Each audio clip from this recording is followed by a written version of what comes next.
Hi everyone, welcome back to the channel. Well, it's been a few weeks since I've posted anything and I've been quite busy here.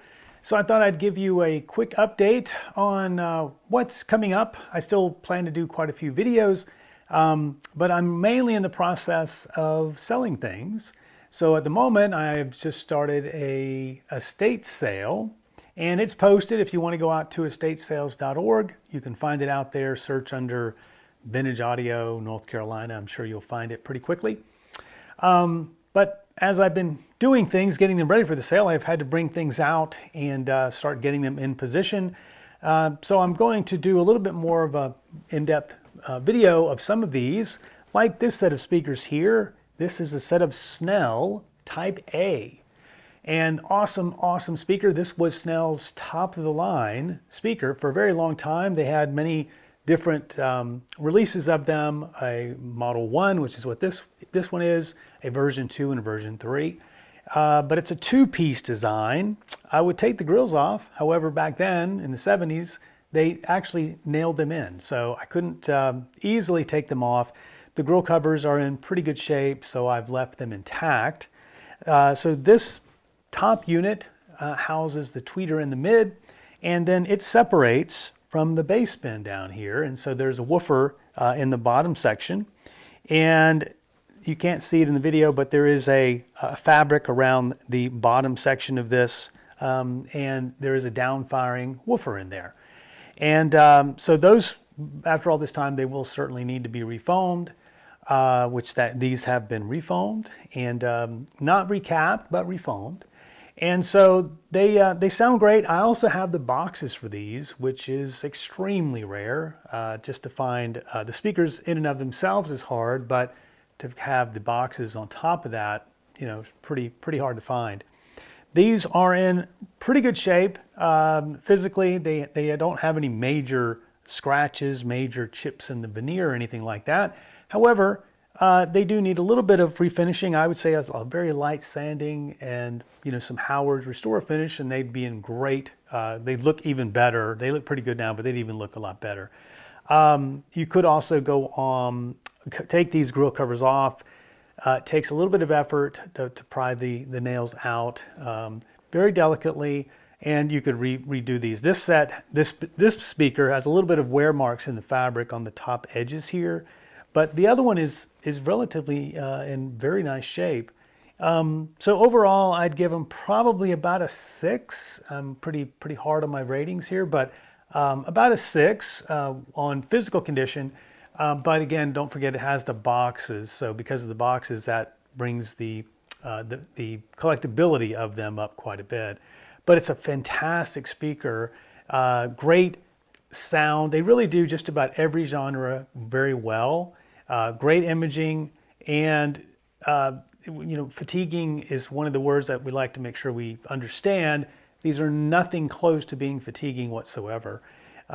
Very well balanced speaker. Read up on them if you've gotten any interest in Snell speakers, but they had quite a lot of great speakers over the years.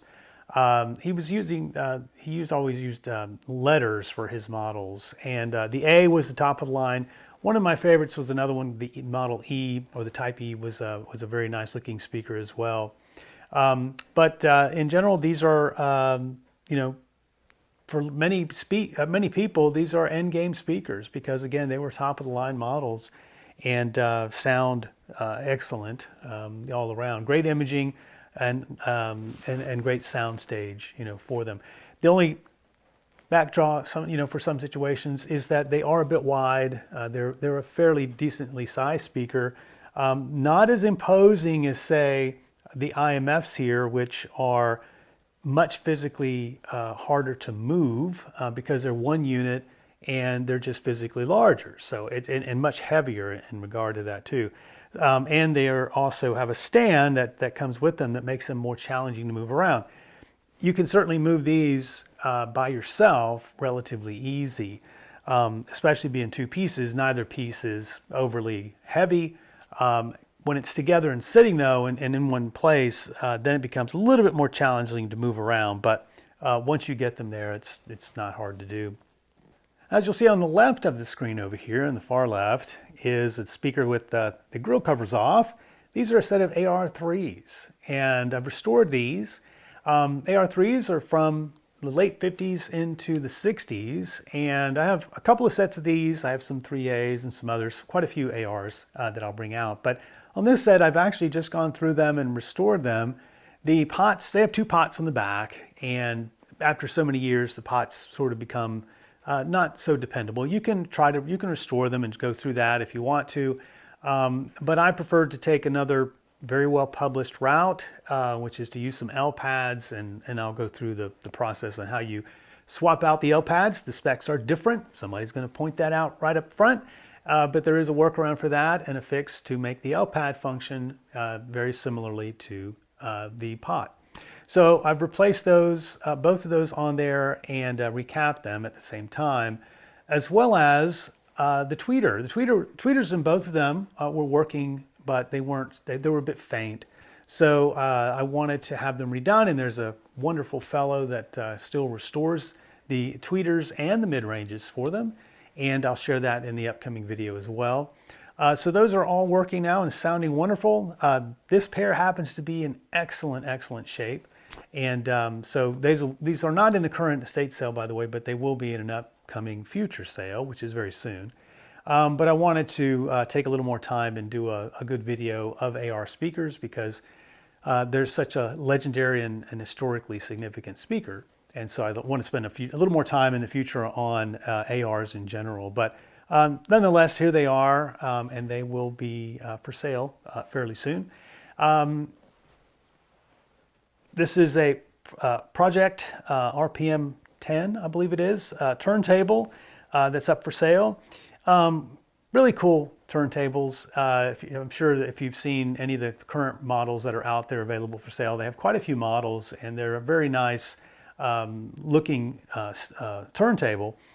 This one has a carbon fiber tone arm, and when I got this one, somehow it didn't have its wiring in the tone arm, so I had it rewired, and it's got a Grado cartridge on it. But when it doesn't require any counterweight for the anti-skate. It seems to be already have a little bit of spring to it. And so I found that kind of interesting. A lot of times you'll need a little bit of a counterweight for that, but in this case, I found it to be better without the counterweight, but it is included. But just a heads up on that if you are interested. Has a new belt, and I think that's pretty much it. And it comes with this base, and you know, it's a really cool turntable. Sounds great.